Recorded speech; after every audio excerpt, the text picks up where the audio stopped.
अंगना में सरवा तिलक चढ़ी। अंगना में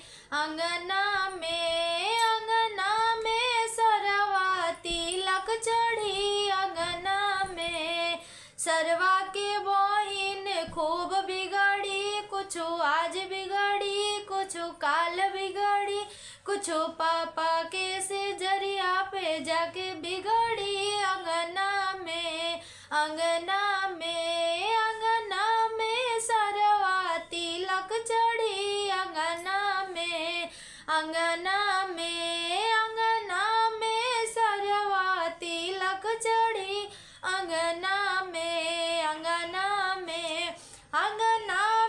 समधि तिलक चढ़ी। अंगना में समधि के बहिन खूब बिगड़ी, कुछ आज बिगड़ी कुछ काल बिगड़ी, कुछ चाचा के से जरिया पे जाके बिगड़ी। अंगना में सरवा तिलक चढ़ी। अंगना में सरवा तिलक चढ़ी।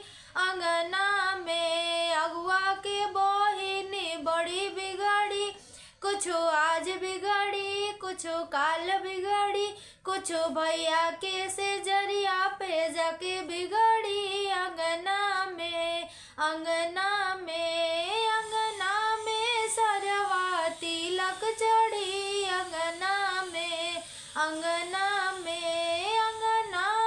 सरवा तिलक चढ़ी। अंगना में सरवा के फुआ खूब बिगड़ी, कुछ आज बिगड़ी कुछ काल बिगड़ी, कुछ बाबा के से जरिया पे जाके बिगड़ी। अंगना में सरवा तिलक चढ़ी। अंगना में